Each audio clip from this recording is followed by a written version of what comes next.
நன்மையா எஜுகேஷன் சார்பாக அனைவருக்கும் வணக்கம். இன்றைய நாளேடுகளான தி இந்து தமிழ் நாளிதழ் மற்றும் தினமணி நாளிதழ் ஆகியவற்றிலிருந்து எடுக்கப்பட்ட செய்தி குறிப்புகளை நம்ம டிஎன்பிசி எக்ஸாம் பாயிண்ட் ஆஃப் வியூவில் தொடர்ச்சியாக பார்க்க போகிறோம்.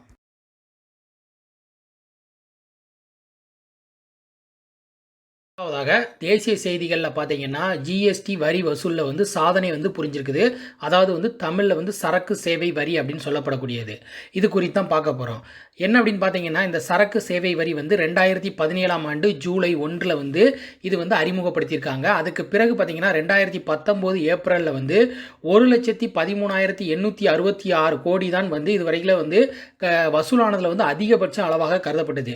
இந்த நிலையில் பொது முடக்கம் முடிஞ்சு கடந்த டிசம்பரில் 2020 டிசம்பரில் ஜிஎஸ்டி வரி வசூல் சாதனை பார்த்தீங்கன்னா 1,15,171 கோடி 74 கோடி வரி வசூல் செய்யப்பட்டிருக்குது அப்படிங்கிறது சொல்லியிருக்காங்க.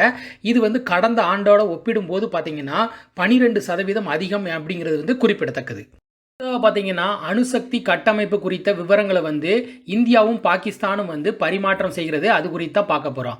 என்ன அப்படின்னு பார்த்தீங்கன்னா, அணுசக்தி கட்டமைப்புகள் மீது போர் நடக்கும்போது தாக்குதல் நடத்துவதை தவிர்க்கும் வகையில் தான் இந்த ஒப்பந்தம் மேற்கொண்டாங்க. அந்த ஒப்பந்தம் எப்போ மேற்கொண்டாங்க அப்படின்னு பார்த்தீங்கன்னா 1988ஆம் ஆண்டு டிசம்பர் 31ஆம் தேதி இரு நாடுகள் இடையே அதாவது இந்தியா பாகிஸ்தான் இடையே ஒப்பந்தம் மேற்கொள்ளப்பட்டுச்சு. அதன்படி பார்த்தீங்கன்னா இந்த தகவல் பரிமாற்றம் நேற்று அதனுடைய தொடர்ச்சியாக 1/1/2021 அன்று நடைபெற்றிருக்குது. இந்த ஒப்பந்தத்தின்படி பார்த்தீங்கன்னா இரு நாடுகளும் ஒவ்வொரு ஆண்டு ஜனவரி 1ஆம் தேதியில் இந்த விவரங்களை பரிமாறிக்கொள்ள வேண்டும். இது எப்போதிலிருந்து நடைமுறையில் இருக்கு அப்படின்னு பார்த்தீங்கன்னா, கடந்த 1992ஆம் ஆண்டு முதல் இந்த நடைமுறையில் இரு நாடுகளும் கடைபிடிச்சிட்டு வர்றது குறிப்பிடத்தக்கது. பார்த்தீங்கன்னா ப்ளூம்பெர்க் அப்படிங்கிற நிறுவனம் ஆசியாவின் பெரும் பணக்காரர்கள் பட்டியலை வெளியிட்டிருக்குது.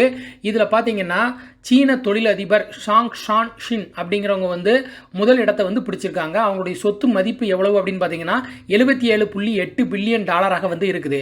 ஏற்கனவே பார்த்தீங்கன்னா ஆசியாவினுடைய பெரும் பணக்காரர்கள் அப்படிங்கிற பட்டத்தை நம்முடைய இந்தியாவை சேர்ந்த ரிலையன்ஸ் இண்டஸ்ட்ரி தலைவர் முகேஷ் அம்பானியிடம் இருந்து இப்போ சீன தொழிலதிபர் ஷாங் ஷான் ஷின் அப்படிங்கிறவங்க தட்டி பறிச்சிருக்காங்க. உலக செய்திகளில் பார்த்தீங்கன்னா ஆஸ்திரேலியாவோட தேசிய கீதத்தில் திருத்தம் மேற்கொண்டிருக்காங்க. அது குறித்தா பார்க்க போகிறோம். என்ன அப்படின்னு பார்த்தீங்கன்னா, ஆஸ்திரேலிய பூர்வக்குடி வரலாற்றை போற்றும் வகையில் தான் அந்த நாட்டு தேசிய கீதத்தில் திருத்தம் செய்யப்பட்டிருப்பதாக சொல்லியிருக்காங்க. அண்மை காலமாக பார்த்தீங்கன்னா ஆஸ்திரேலியாவில் பூர்வக்குடி வரலாற்றுக்கு ஆஸ்திரேலிய அரசு மிக முக்கியத்துவம் அளிச்சிட்டு வருது. அதனுடைய ஒரு பகுதியாக தான் பார்த்தீங்கன்னா அந்த நாட்டின் தேசிய கீதத்தில் இளமையான சுதந்திர நாடு அப்படிங்கிறது ஏற்கனவே குறிப்பிட்டிருந்துச்சு. அதை 1/1/2021 அன்று முதல் பார்த்தீங்கன்னா ஒன்றுபட்ட சுதந்திர நாடு அப்படிங்கிறத மாற்றி அமைச்சிருக்காங்க.